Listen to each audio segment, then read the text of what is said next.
बोला पुंडलिक वरदे हरी विठ्ठल. श्री ज्ञानदेव तुकाराम. पंढरीनाथ भगवान की जय. माऊली ज्ञानेश्वर महाराज की जय. जगद्गुरु तुकाराम महाराज की जय. ज्ञानेश्वरीचा 17वा अध्याय आज आपण चालू करणार आहोत. या 17व्या अध्यायाचं नाव आहे श्रद्धातय विभाग योग. या अध्यायामध्ये नेमकं काय आहे तर या अध्यायामध्ये श्रद्धा या संदर्भात सगळं विवेचन आलेलं आहे. श्रद्धा किती प्रकारची असते, कशा पद्धतीनं श्रद्धा असावी, कशा पद्धतीनं श्रद्धेचे अनुसरण करावे, हा सगळं संपूर्ण भाग या अध्यायामध्ये आलेला आहे. म्हणजे एखादं आपल्याला काम करायचं असेल तर ते काम अयोग्य आहे की योग्य आहे हे कशावरून ठरणार, त्याला शास्त्राचा आधार काय आहे का, हे सगळ्याच विवेचन, या सगळ्या प्रश्नांची उत्तरं या 17व्या अध्यायात आहेत. आपण पाहिलं असेल 16व्या अध्यायाच्या शेवटी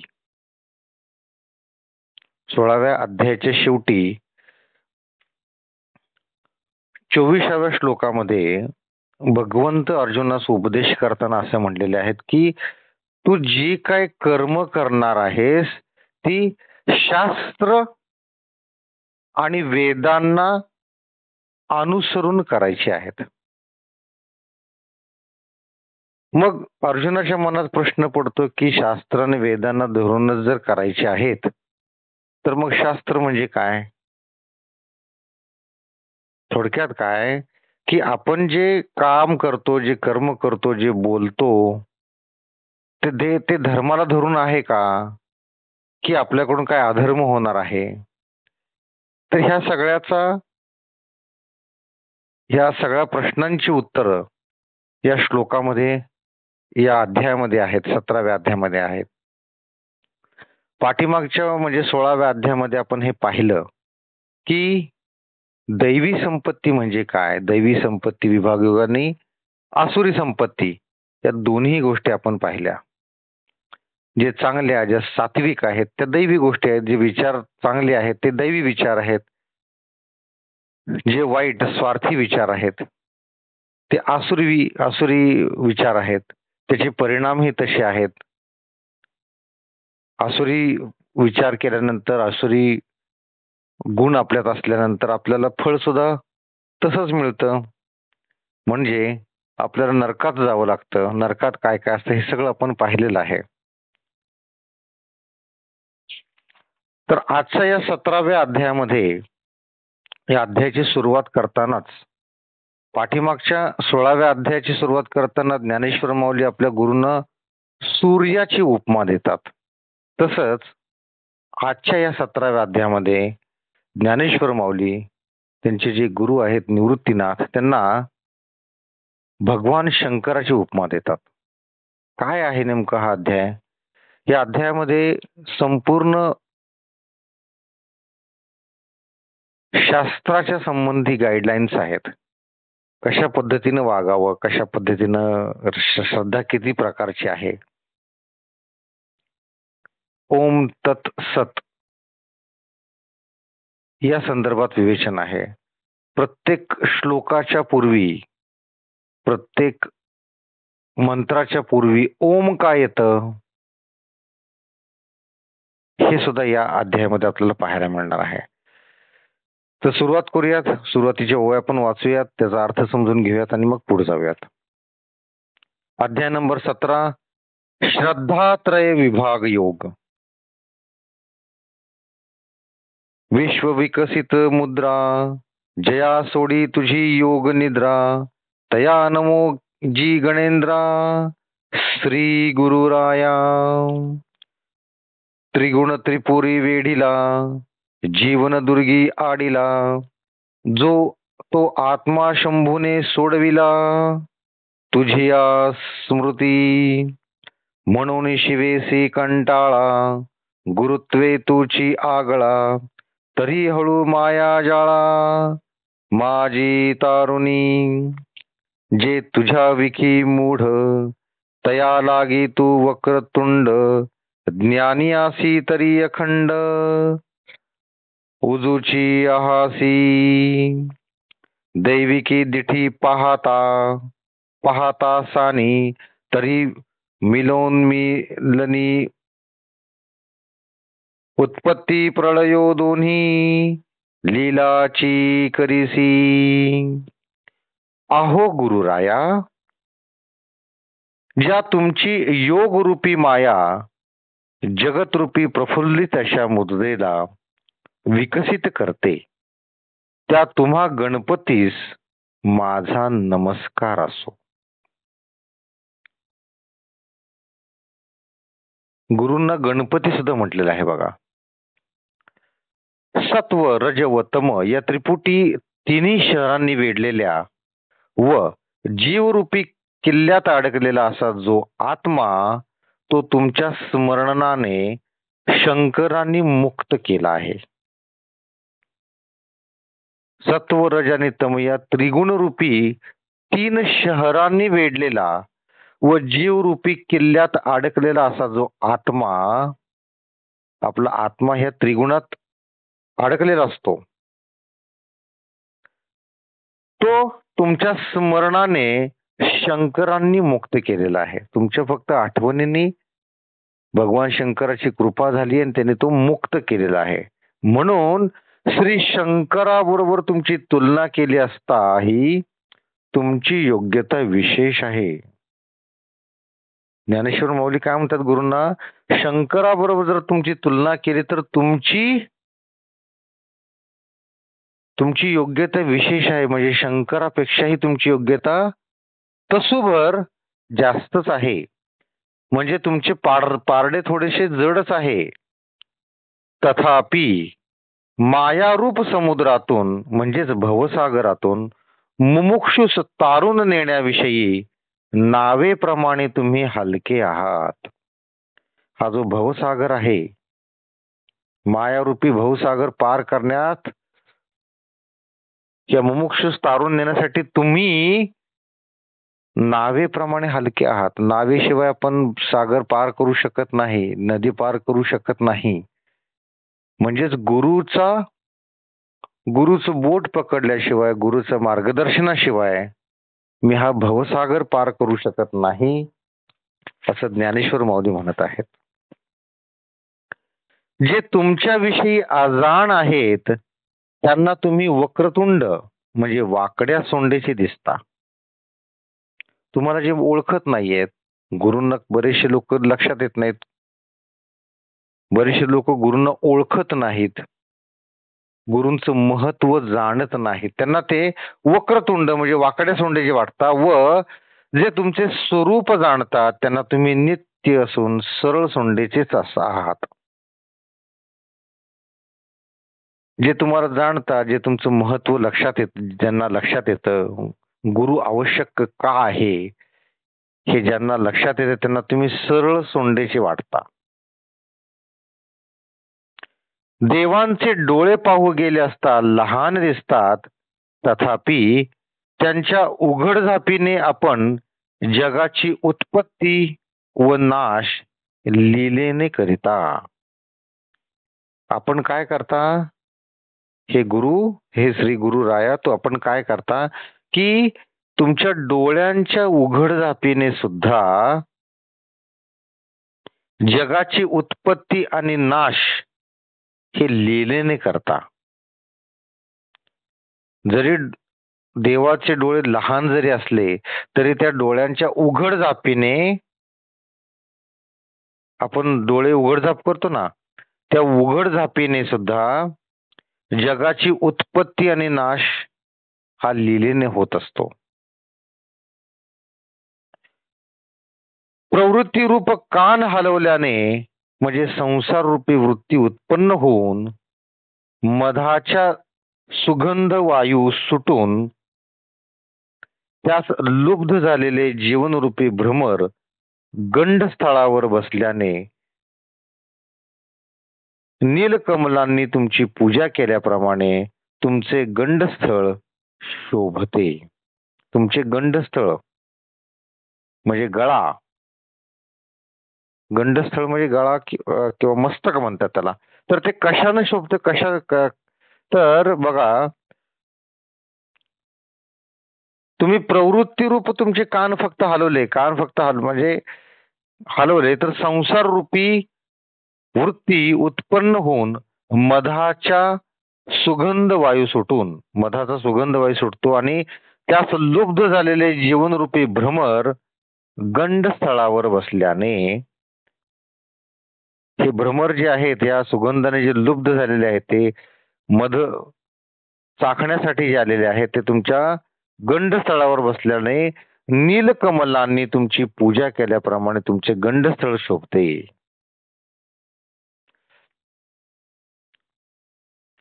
पाठी निवृत्ती कर्ण चाळे, आहाळती ते पूजा विधुळे, तेव्हा मिरविसी मोकळे अंगाचे लेणे. वामांगीचा लास्य विलासू, जो हा जगद्रूप आभासू, तो ताडवस मिसे कळासू, दाविसी तू. हे असो विस्मोदातारा, तू होसी जयाचा सोयरा. सोयिरिकेची या व्यवहारा, मुकेची तो. फेडिता बंधनाचा ठाऊ, तू जगदबंधू ऐसा भाऊ. धरो वोगळो उवाओ, तुझाची अंगी. नंतर दुसरा निवृत्ती कर्ण. पहिला कर्ण हलवल्यानंतर काय होतं की मधाचा सुगंध सुटून त्यावर जीवनरूपी भ्रमर येऊन बसतात. आता दुसरा कर्ण हलवल्यावर अंतर्मुख वृत्ती उत्पन्न होते. तुमची बांधलेली पूजा विसर्जित होते. त्यावेळेस आपले शुद्ध स्वरूप फार गोड दिसते. दुसरा कर्ण हलवल्यानंतर काय होतं की अंतर्मुख वृत्ती उत्पन्न होते. तुमची बांधलेली पूजा विसर्जित होते व त्यावेळेस आपले शुद्ध स्वरूप फार गोड दिसते असं म्हटलेलं आहे. आता हे जे गुरूंचं जे वर्णन आहे ते वर्णन गणपतीस धरून केलेलं आहे. म्हणजे गुरूंना गणपती समान पकडून तशा पद्धतीने वर्णन केलेलं आहे. तुमच्या डाव्या मांडीवर बसलेल्या सरस्वतीची म्हणजे शक्तीची नृत्य क्रीडाच जगत उत्पन्न करते व त्या नृत्याच्या मिशाने आपण सर्व जगतात व्यवहार चालवता. हे असो, हे गुरुराया, आपण ज्याचे सोयरे म्हणजे संबंधी होता तो सोयरिकीच्या व्यवहाराला मुक्तो. त्याचा द्वैत्व भाव नाहीसा होऊन तो तुमच्या स्वरूपात मिळतो. ही केवढी विस्मयाची गोष्ट आहे. तुम्ही जगाचे बंधनाचा ठाव ठिकाणा हे नाहीसा करता, म्हणून आपण जगदबंधू आहात असा भाव धरून जे मोठ्या आनंदाने आपल्याला शरण येतात त्यांचा देह सुद्धा द्वैतपणाने शिल्लक उरत नाही. कारण देवराया त्या दुसऱ्याला आपण स्वस्वरूपच करता म्हणजे स्वतःमध्ये विलीन करून घेता. एवढे असा द्वैत भाग शिल्लक राहतच नाही.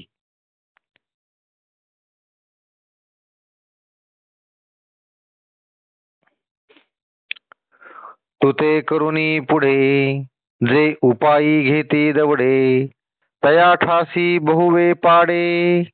मागाची तू जो ध्याने सुये मानसी, तया लागे नाही तू त्याचे देशी. ध्यानही विसरे तेणेसी, वालभ तुझ. तू ते सिद्धीचे जो नेणे, तो नांदे सर्वज्ञपणे. वेदाही एवढे बोलणे, नेघसी कानी.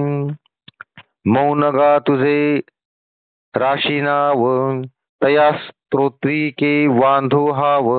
दिससी ते तुली माव, भजो काही. देवे की सोवकू हो पाहो, तरी भेदिता द्रोहीची लाहो.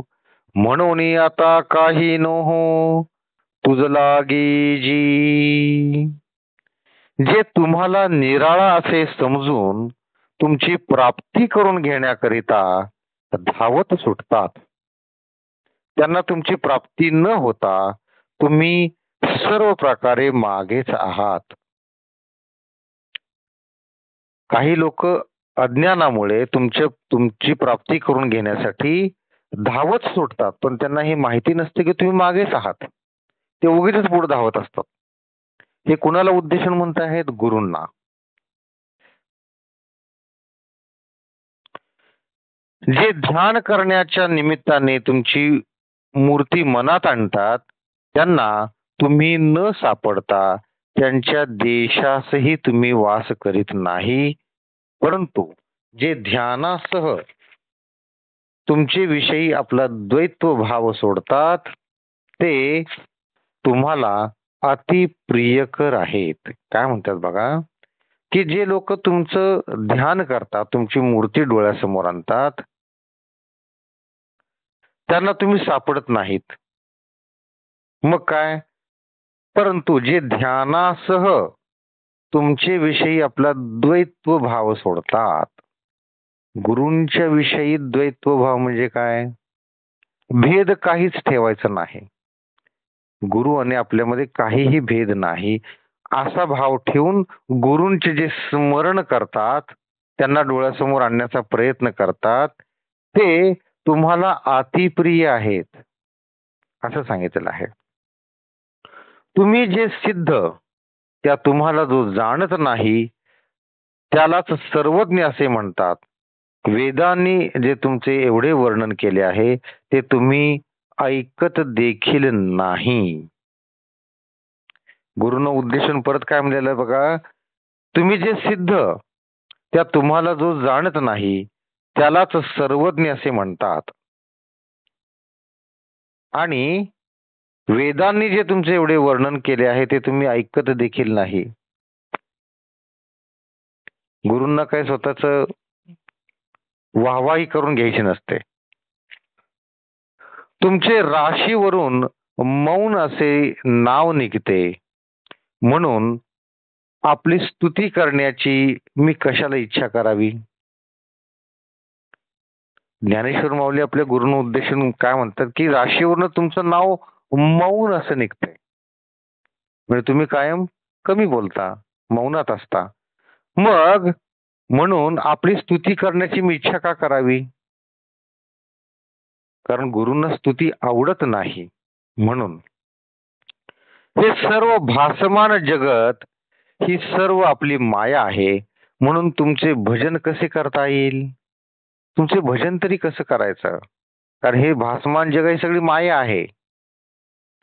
मी तुमचा सेवक होईल म्हटले तर द्वैतरूपी द्रोह माझे पदरात येतो. म्हणून तुमचा काही संबंध न ठेवणे म्हणजे तुमच्यात व माझ्यात द्वैत्व भाव न ठेवणे हे उत्तम होय, म्हणजे तुमचे पूजन होय. देवाचे म्हणजेच गुरूंचे पूजन कसं, की द्वैत्व भाव मनात नाही ठेवायचा, अशा पद्धतीनं त्यांचं पूजन करायला हवं. जय सर्वथा सर्वही नोहिजे, तै अद्वया तू ते लाहिजे. हे जाणे मी वर्म तुझे आराध्यलिंगा, तरी निरोनी वेगळेपण रसी भजिनले लवण. तैसे नमन माझे जाण, बहु काय बोलो. आता रीता कुंभ समुद्री रिगे, तो उचंबळत भरोनी निगे. का देशी दीप संगे दीपुचू होय. तैसा तुझिया प्रणिती मी पूर्ण जाहोले श्री निवृत्ती, आता आणिक व्यक्ती गीतार्थू तो, तरी षोडशाध्यायशेखी तिये समाप्तीच्या श्लोकी, जो ऐसा निर्णयो निष्कंठी ठेविला देवे. जेव्हा मी सर्व प्रकारे तुमचा कोणी नाही असे म्हणावे, तेव्हा तुमच्यात व माझ्यात अद्वैत्व असे होईल. तर हे आराध्य देवता गुरुराया, तुमचे हे वर्म मला आता समजले. तुमचे वर्म मला कसं समजलं की तुमच्यात आणि माझ्यात द्वैत्वभाव वेगळेपण काहीच ठेवायचं नाही. हे पहा, रिकामे घागर समुद्रात बुडवली असतात ती जशी पाण्याने उचंबळून भरून निघते, किंवा दिव्याच्या संसर्गाने वात दीप स्वरूपच होते, त्याप्रमाणे हे गुरुराया श्री निवृत्तीनाथा, तुम्हाला नमस्कार केल्याने मी कृतकृत झालो. ज्ञानेश्वर माऊली आपले जे गुरु आहेत निवृत्तीनाथ, त्यांना उद्देशून काय म्हणतात की समुद्रात जर मोकळी घागर घातली तर ती भरून निघते, किंवा वातीला जर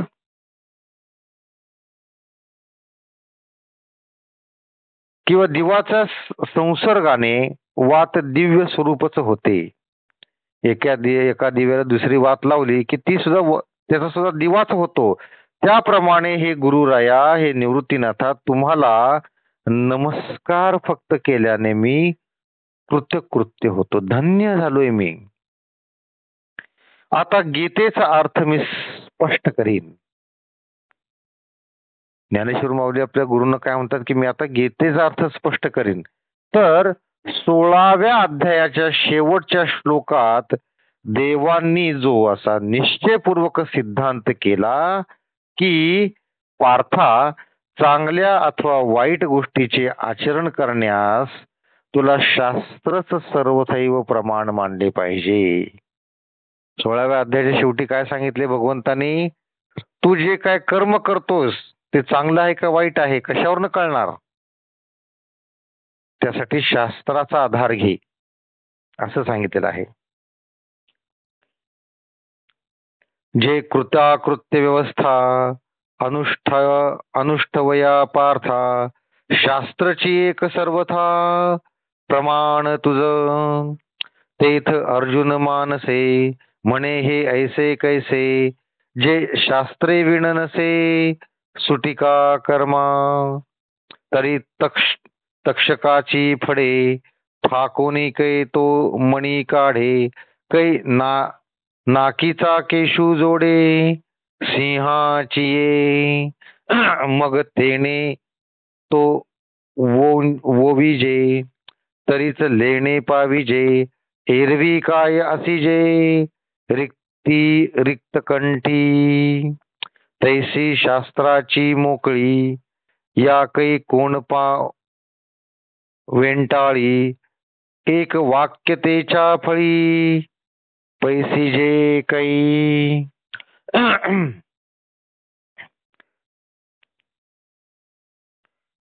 तो ऐकून अर्जुन मनात म्हणतो, अर्जुन काय म्हणतो की भगवंताने असं सांगितलेलं आहे की जे काय तू कृत्य करणार आहे ते शास्त्राला पारखून बघ. शास्त्र काय सांगते ते बघ, त्या शास्त्राच्या कसोटीला घासून बघ.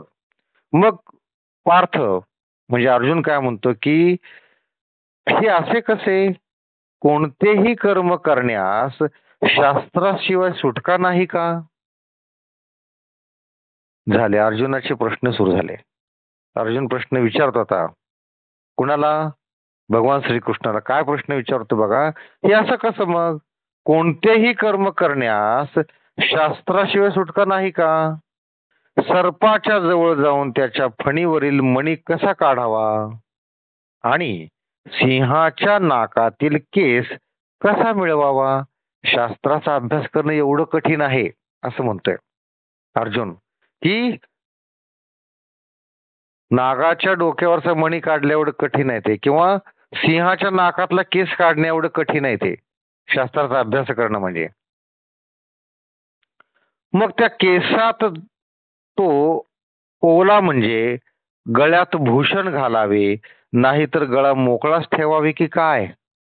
सिंहाच्या नाकातला केस काढून आणि नागाच्या फणीवरचा मणी काढून तो मणी तो सिंहाच्या नाकाच्या केसात घालून तो गळ्यात घालावा.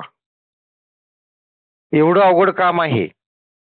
आणि तो नाही घालावा तर काय गळा मोकळाच ठेवायचा का? म्हणजे काय की मग आम्ही कर्म कर्म करायचंच नाही का? असा प्रश्न अर्जुन विचारत आहेत. त्याप्रमाणे निरनिराळ्या शास्त्रांना एकत्र कोण करील आणि त्यांची एक वाक्यता करून त्यांचा उपयोग कोण करून घेईल? अवघडच काम आहे म्हटलं हे. एवढे सगळे शास्त्र आहेत, या सगळ्या शास्त्रांची सगळी शास्त्र एकत्र करून त्याची एक एक एक वाक्यता कोण करणार आहे? बरे, एक वाक्यता ही जरी कोणी केली तरी त्याप्रमाणे आचरण करण्यास वेळ कोठून सापडणार? जरी समजा एखाद्या ऋषी मुनीने सगळ्या शास्त्रांची एक वाक्यता केली, नियम तयार केले, तर त्या नियमाप्रमाणे वागायला वेळ कोणाला आहे? असं म्हणतोय अर्जुन. इतके आयुष्य तरी कोणाच आहे? एवढं आयुष्य तर कोणाला की प्रत्येक गोष्ट शास्त्राला घासून बघायची, आपण बरोबर का चूक आहे ते बघायचं. आणि शास्त्र, अर्थ, देश व काल ही चारही जरी प्राप्त झाली तरी त्यांची सर्वांना प्राप्ती कोठून असणार? हे सगळं कोणाला कुठून मिळणार आहे? एक ना अनेक प्रश्न विचारतो अर्जुन. म्हणून पुष्कळ प्रकाराने शास्त्राचे साधन या मृत्यूलोकी सर्वांना प्राप्त होणार नाही, तर मग मूर्ख अशा मुमुक्षूंना कोणता तरुणोपाय आहे? सगळ्यांनाच काही शास्त्र मिळणार नाहीये, मग वागायचं तरी कसं? मग आम्ही जे मूर्ख असे जे मुमुक्षू आहोत त्यांना तरुणोपाय काय आहे? हा अभिप्राय पुसण्याकरता अर्जुनाने जी प्रस्तावना केली तो या 17व्या अध्यायाचा मूळ विषय आहे. अर्जुनाने हे काही 4-5 प्रश्न विचारलेले आहेत. हे 4-5 प्रश्नच म्हणजे या 17व्या अध्यायाचा विषय आहे. आपण ओघाओघामध्ये पुढच्याही ओव्यांचा अर्थ वाचलेला आहे, तर त्या ओव्या आता आपण वाचून घेऊयात.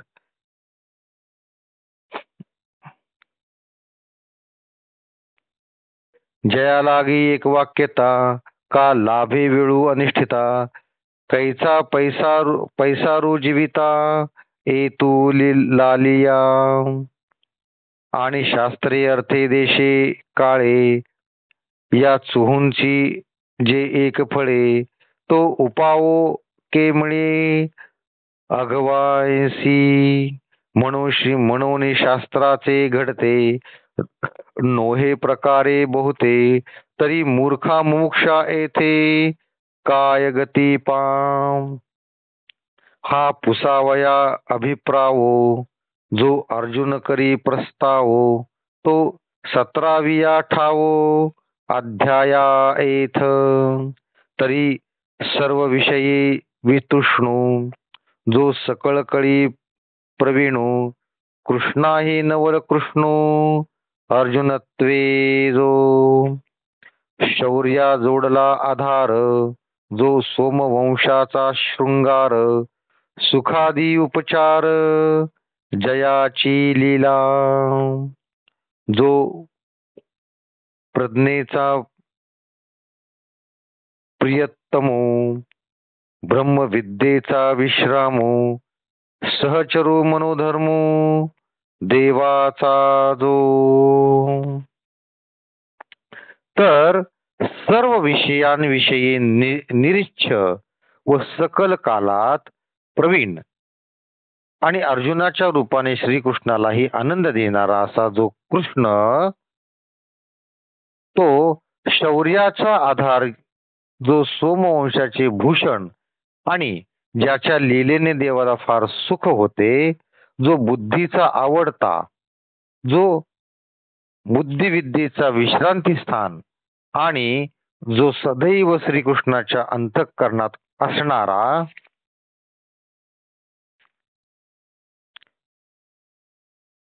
काय म्हणतात बघा इथं, त्यासाठी आपण एक एक ओळीचा अर्थ आपण परत पाहूयात की अर्जुन काय म्हणतो की हे जे एवढं शास्त्र आहे, एवढी शास्त्र एकत्र आणणार कोणाला, आणले तरी तेवढं त्याप्रमाणे वागण्यासाठी वेळ कोणाला आहे, तेवढा समय नाहीये.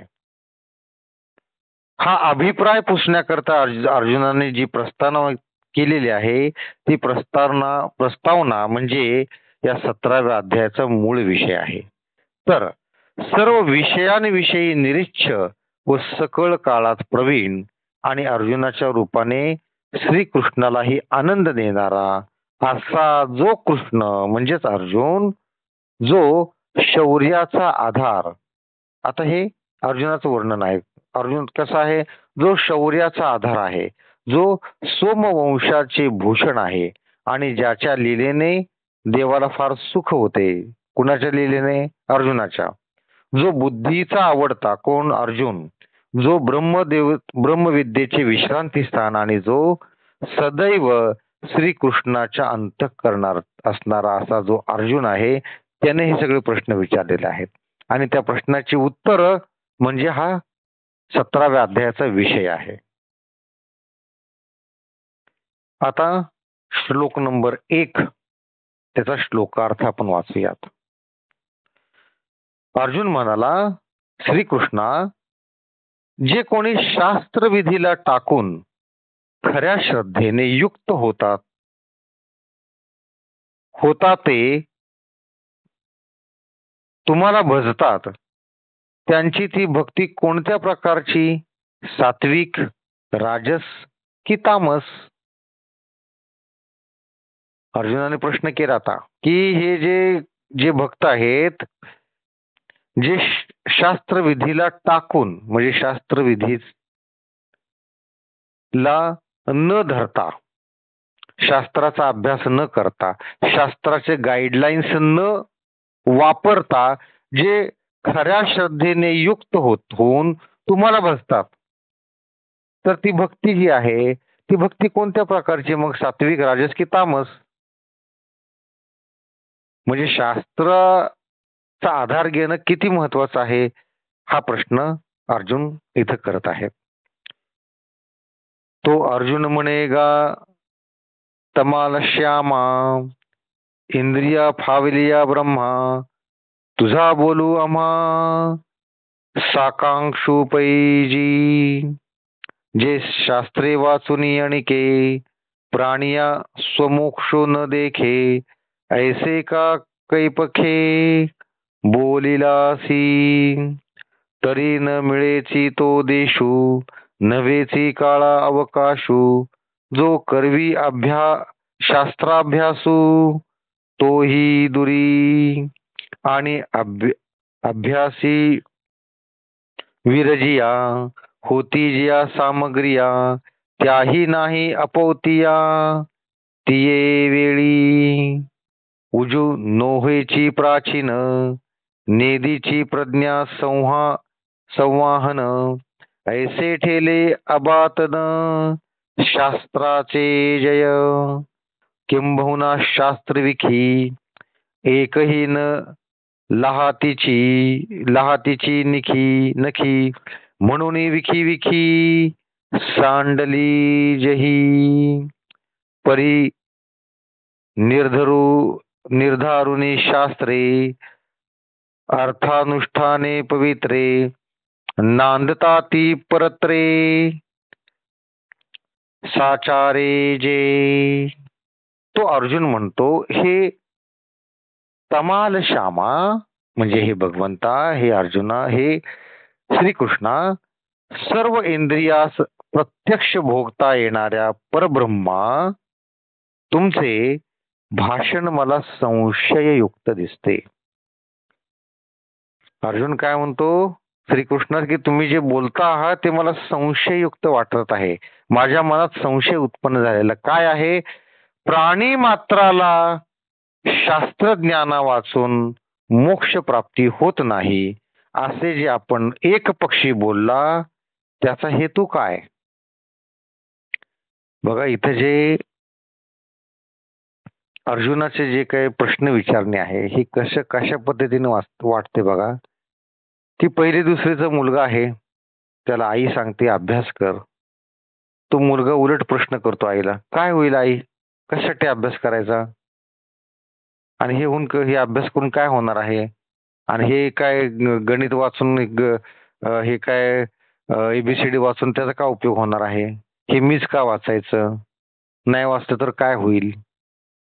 अशा पद्धतीचे बाळबोध प्रश्न अर्जुन इथं भगवान श्रीकृष्णास करत होते. काय प्रश्न केलाय बघा, की तुम्ही जे काही भाषण दिलेले आहे, तुम्ही जे काही सांगितले ते मला संशयास्पद वाटतं. कारण काय, की प्राणी मात्राला शास्त्रज्ञा वाचून शास्त्रज्ञाना वाचून मोक्ष प्राप्ती होत नाही असे तुम्ही जे बोलता ते एकपक्षी बोलता. त्याचा हेतू काय?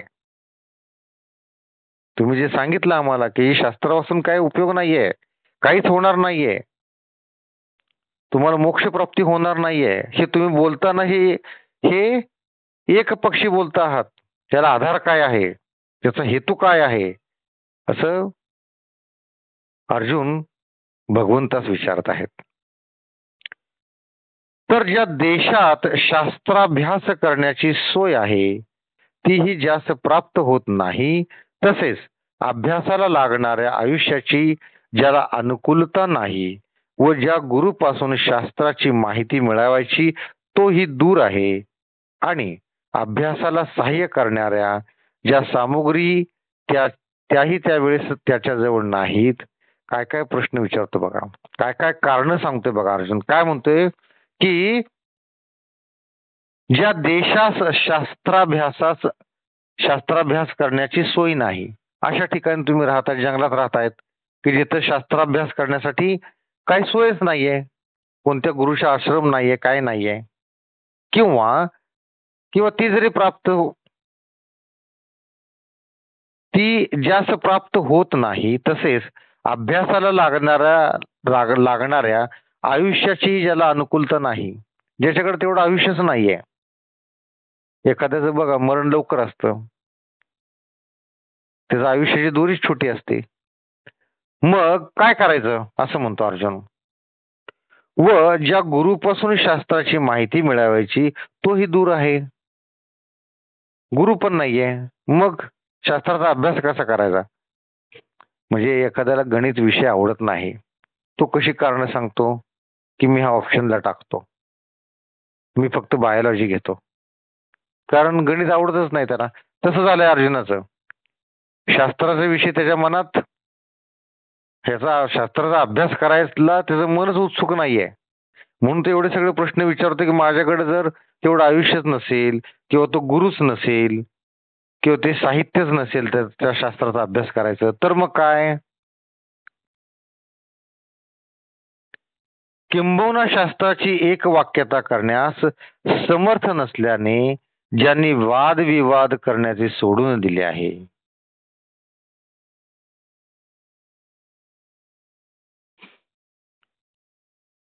पण शास्त्राचा अभ्यास करून त्यात सांगितल्याप्रमाणे यथाविध अनुष्ठान करून परलोकी जे आनंदाने नांदतात, हे सगळं सुद्धा असून सुद्धा जे त्याचा अभ्यास करतात ते परलोकी आनंदाने नांदतात, जे नांदतात. तया ऐसी अमी होवावे, ऐसी चाड बांधुनी जीवे, घेती तयाचे मागावे आचरावया. धड्याची या आखरा, तरी बाळ लिहे दातारा, का पुढासुनी पडी करा अक्षमू चाले. तैसे सर्व शास्त्र निपुण, तयाचे जे आचरण, तेची करीती प्रमाण, आपालिये श्रद्धे. मग शिवादिके पूजने, भूम्यादिके महादाने, अग्निहोत्र यजने, करीती जे श्रद्धा, तया सत्वरजतमा, माझी कोण पुरुषोत्तमा, गती होय ते आम्हा सांगी जी जी. तव वैकुंठ पीठीचे लिंग, जो निगम पद्माचा पराग, जिये जयाचे निहे जग अंगच्छया, तया सावियाची वाढू लोकत्तर प्रौढू, अद्वितीय गुढू आनंद घनू, ये श्लाघी जती जेणे बिके, ते जयाचे अंगी असिके, तो श्रीकृष्ण स्वमुखे बोलत असे. त्यांच्याप्रमाणे आपण व्हावे अशी इच्छा मनात धरून त्यांच्या मार्गाचे जे आचरण करतात, प्रभो, ज्याप्रमाणे वर काढून दिलेल्या धड्याच्या अक्षराप्रमाणे लहान मूल खाली अक्षरे काढतो, किंवा डोळस मनुष्यास पुढे करून आंधळा मनुष्य वाट चालतो, त्याप्रमाणे जे सर्व शास्त्रात निपुण आहेत त्यांचे आचरण प्रमाण मानून त्यावर जे श्रद्धा ठेवतात. काय म्हणतो अर्जुन बघा, की हे भगवंता, ज्यांनी शास्त्राचा अभ्यास केलेला आहे, ज्यांना शास्त्र माहिती आहेत, त्यांना पुढं करून जसं की आंधळा डोळस मनुष्याला पुढं करून त्याच्या पाठीमागे जातो,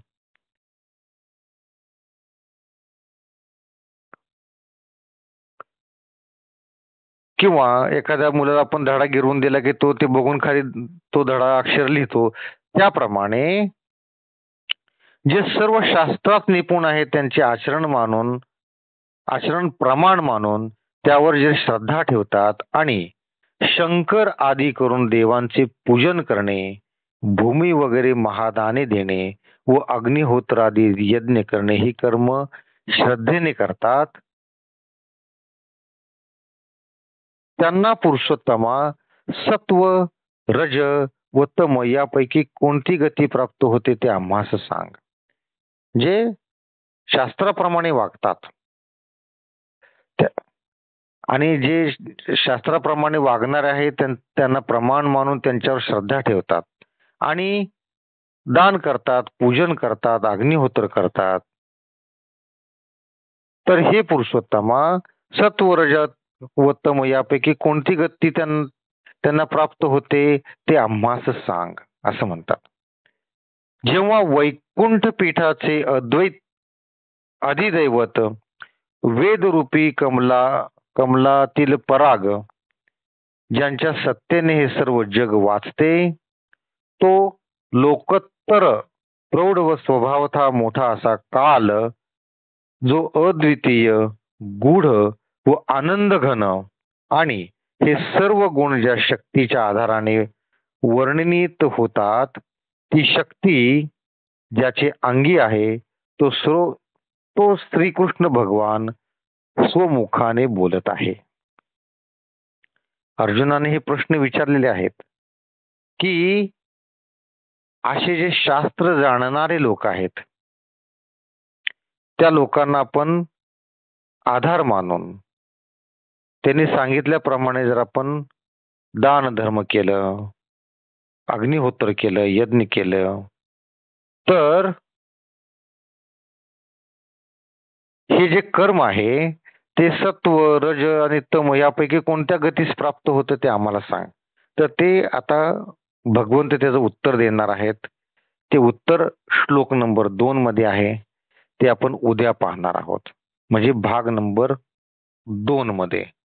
आता आज आपण काय पाहिलं बघा, आज आपण पाहिलं की ज्ञानेश्वर माऊलींनी आपले जे गुरु आहेत त्यांना गणपतीची उपमा दिलेली आहे, त्यांना शंकराची उपमा दिलेली आहे, शंकरापेक्षा तुम्ही श्रेष्ठ आहात असं म्हटलेलं आहे. आणि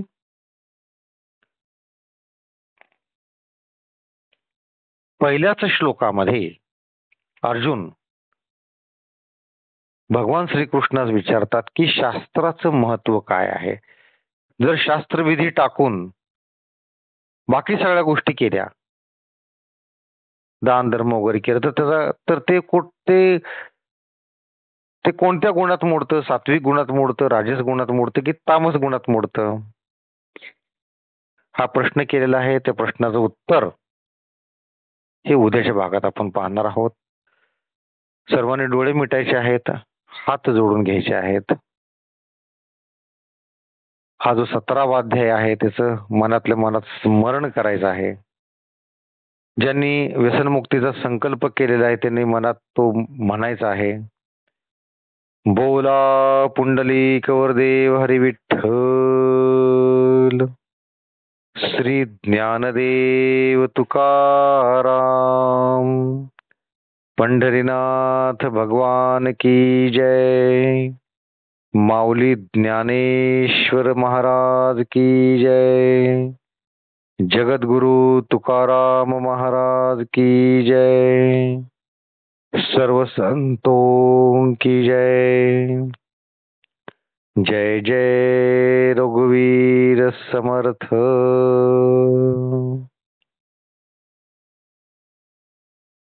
रामकृष्ण हरी.